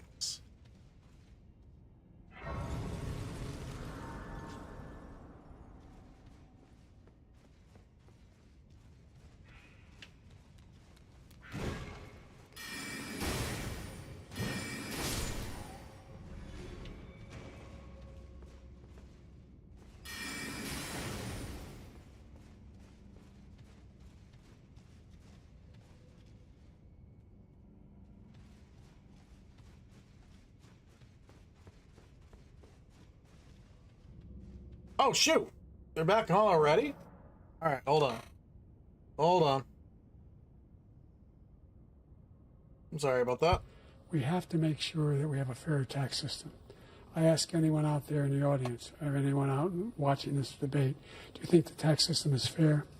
The fact is that I said nobody even making under $400,000 had a single penny increase in their taxes, and will not. And if I'm reelected, that'll be the case again. But this guy has increased your taxes because of the deficit, number one. He's increased inflation because of the debacle he left after the way he handled the pandemic. And he finds himself in a position where he now wants to tax you more by putting a 10% tariff on everything that comes into the United States of America. What I did, when, for example, he wants to get rid of the ability of Medicare for us to be able to negotiate drug prices with the big pharma companies. Well, guess what? We got it down to $35 for insulin instead of $400. No more than $2,000 for every senior, no matter how much prescription they need. You know what that did? That reduced the federal debt by $160 billion over 10 years because the government doesn't have to pay the exorbitant prices. I'm going to make that available to every senior all along, it's happening now, and everybody in America. He wants to get rid of that. I'm going to make sure that we have child care. We're going to significantly increase the credit people have for child care. I'm going to make sure we do something about what we're doing on lead pipes and all the things that are causing health problems for people across the country. We're going to continue to fight to bring down inflation and give people a break. Thank you, President Biden. President Trump, you now have 2 minutes for your closing statement. Like so many politicians, this man is just a complainer. He said, we want to do this, we want to do that, we want to get rid of this tax, that tax. But he doesn't do anything. All he does is make our country unsafe by allowing millions and millions of people to pour in. Our military doesn't respect him. We look like fools in Afghanistan. We didn't stop Israel. It was such a horrible thing that would have never happened. It should have never happened. Iran was broke. Anybody that did business with Iran, including China, they couldn't do business with the United States. They all passed. Iran was broke. They had no money for Hamas or Hezbollah, for terror, no money whatsoever. Again, Ukraine should have never happened. He talks about all this stuff, but he didn't do it. For 3.5 years, we're living in hell. We have the Palestinians and we have everybody else rioting all over the place. You talk about Charlottesville. This is 100 times Charlottesville, 1,000 times. The whole country is exploding because of you, because they don't respect you, and they have to respect their president, and they don't respect you throughout the world. What we did was incredible. We rebuilt the military. We got the largest tax cut in history, the largest regulation cut in history. The reason he's got jobs is because I cut the regulations that gave jobs, but he's putting a lot of those regulations back on. All of the things that we've done, nobody's never seen anything like, even from the medical standpoint, right to try, where we can try space-age materials instead of going to Asia or going to Europe and trying to get when you're terminally ill. Now you can go and you can get something. You sign a document. They've been trying to get it for 42 years. But you know what we did for the military was incredible. Choice for our soldiers, where our soldiers, instead of waiting for 3 months to see a doctor, can go out and get themselves fixed up and readied up and take care of themselves. And they're living. And that's why I had the highest approval rating in the history of the VA. So all of these things, we're in a failing nation, but it's not going to be failing anymore. We're going to make it great again. Thank you, former President Trump, President Biden. Stay with us because we have full analysis of this debate. Anderson Cooper and Aaron Burnett starts now on CNN. Nope. This is where we'll end it.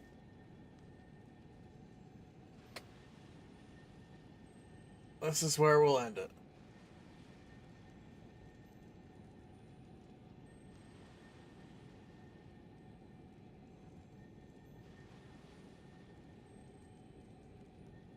Yep. Okay. So, that was the presidential debate. And let's be honest. Did you learn anything? No, you didn't. Yeah. Let's get rid of that. Let's talk about it a little bit. So, you heard Trump, you heard Biden. They pretty much said nothing that you don't already know. They basically accused each other of all the issues of this election season, I guess is the best way to put it. Yeah. However,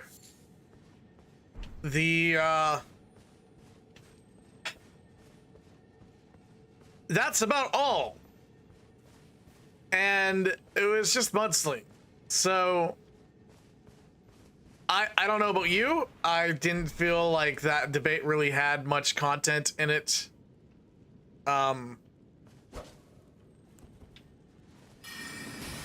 We shouldn't be forced to be in these positions.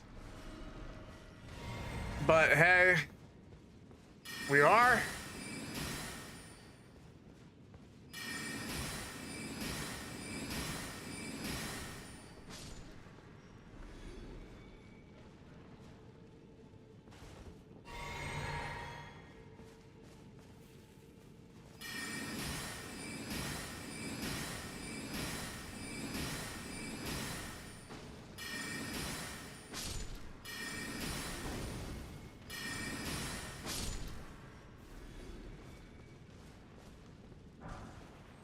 I don't know.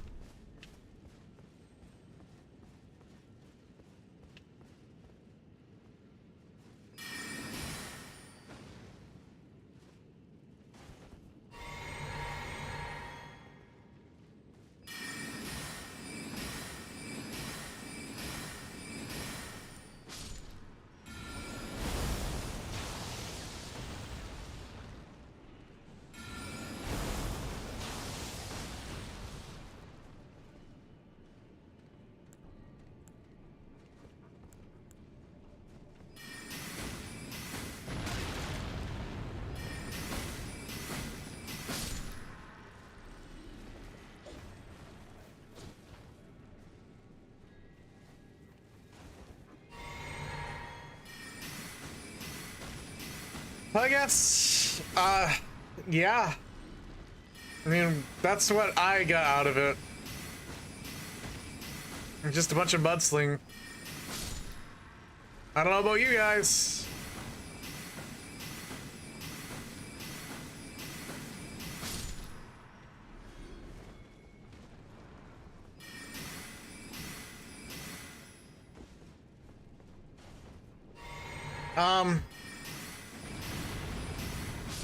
I mean, what can you really say about it? I mean, that is what it is. It was just mudsling. My more political side of me, like, because once again, I'm not a Republican, I'm not a Democrat, I'm a libertarian. So obviously, if you take that stance as a libertarian, and also I am a Mises Caucus guy. I don't like the libertarian candidate. I don't agree with him. I think he's kind of a crazy guy. Once again, that doesn't mean that I think that he's messed up. Like, put it simply, I think he's messed up. However, that doesn't make me automatically write him off. What makes me write him off is the fact that he is wishy-washy on the what it means to be a libertarian. And that stuff I'm really leery of, because if you're a libertarian, you should know what it means to be one. And that is no huge government, no, you know, nothing. What's this over here? Oh, it's...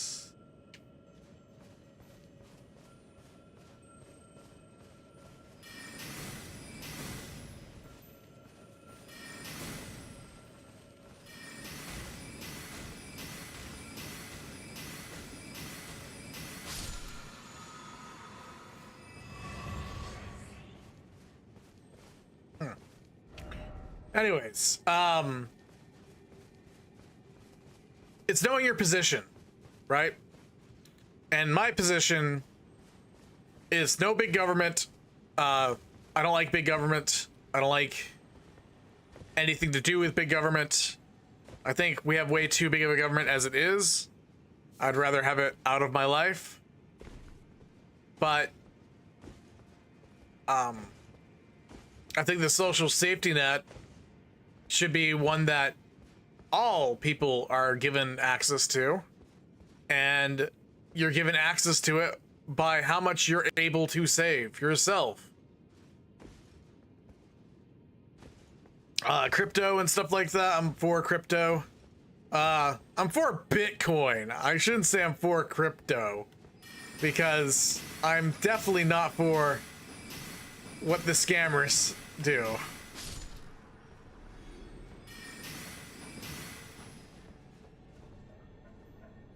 And trust me, there's a lot of scammers in that space.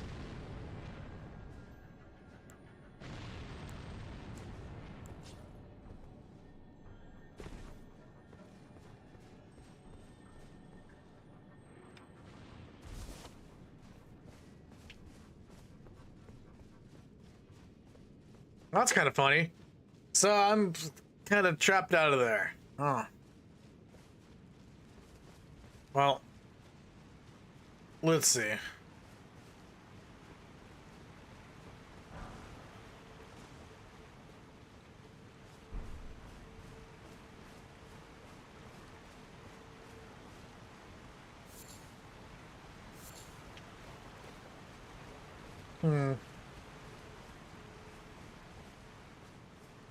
Traipsing around the underworld.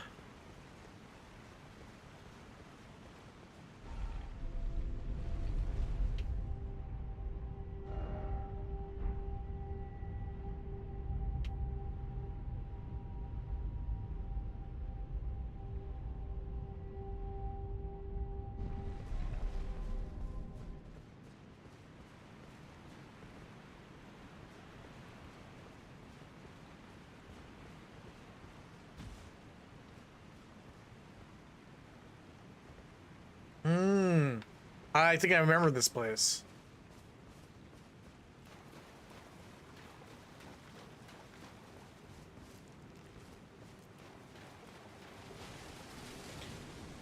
Yeah, this is the weird place. What is that? Oh, it's a big crab. Okay.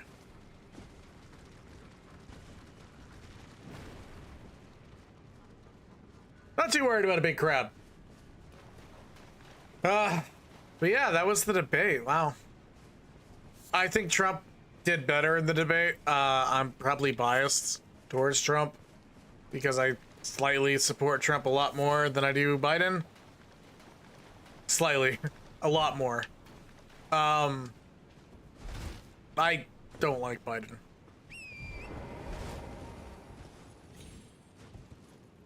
But once again, it would have been a miracle if Biden did better than I mean, he did better than I thought he would, to be honest. But he still sucked, you know? He was a win back. Anyways, yeah. So I'm gonna go for now. I have to do a lot of stuff tomorrow. I gotta go to bed early. So I'm gonna call it good here. Played it for about 3 hours today, so yeah.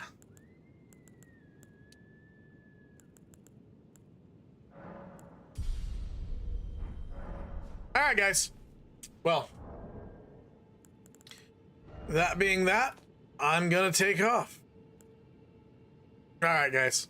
Catch you later.